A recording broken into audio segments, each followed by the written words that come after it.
Salut à tous ceux qui sont nouveaux, bienvenue. Et à tous ceux qui reviennent, contents de vous revoir. Précédemment, nous avons appris qu'une chose que nous devons tous à nouveau commencer, c'est l'adoration que nous donnons à Dieu. Car, sans elle, nous ne pouvons rien recommencer dans nos vies.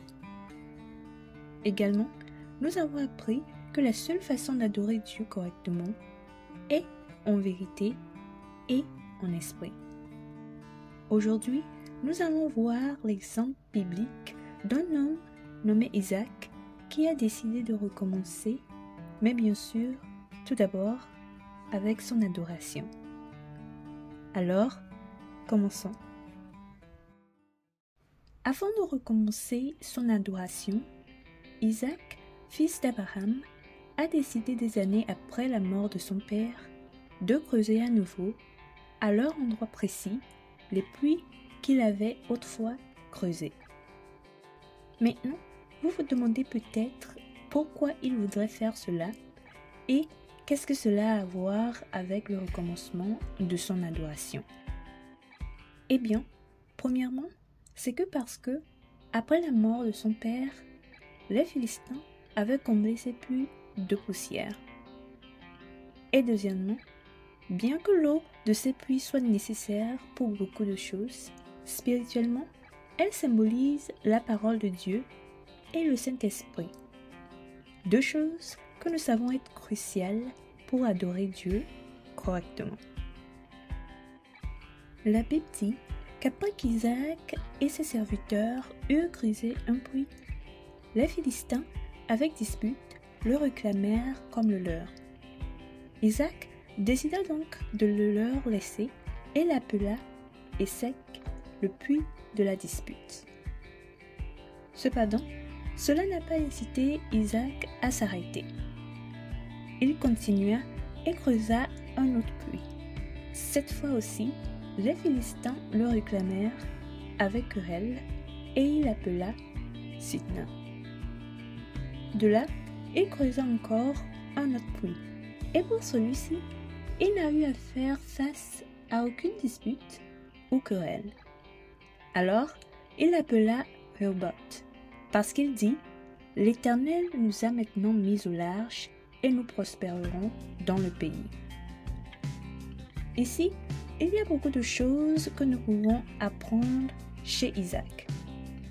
Le premier étant son caractère. En effet, bien qu'il aurait pu riposter contre les Philistins, Isaac a choisi d'être pacifique, modéré et conciliant, démontrant qu'il a la sagesse de Dieu. Deuxièmement, sa persévérance. Car à chaque oppression, il ne s'est ni arrêté ni rétrogradé, mais au contraire, il a avancé jusqu'à ce que Dieu a écarté ses ennemis de son chemin. Et troisièmement, sa récompense, parce qu'elle montre que Dieu n'abandonne jamais ses enfants et qu'il va non seulement faire prospérer l'adoration d'Isaac, mais aussi toutes choses dans tous les aspects de sa vie dans le pays. Maintenant, il est également important de noter qu'en plus de ces trois éléments que nous venons de voir, la prière a également joué un rôle clé dans le succès d'Isaac. En effet, c'est aussi grâce à la prière qu'il a atteint un point d'épanouissement avec Rehoboth, car la face de Dieu a brillé sur lui et a fait de lui un sujet de terreur pour les esprits de dispute, de querelle et de pression qui étaient après lui et ses progrès.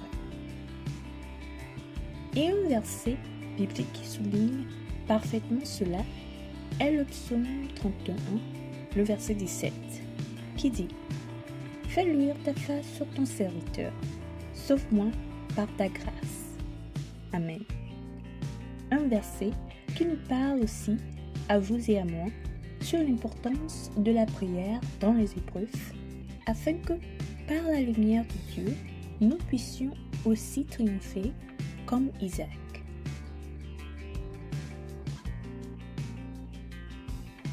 Bien-aimés en Christ, lorsque vous choisissez de recommencer votre adoration et que vous commencez à faire face à des oppressions physiques ou spirituelles, ne vous découragez pas.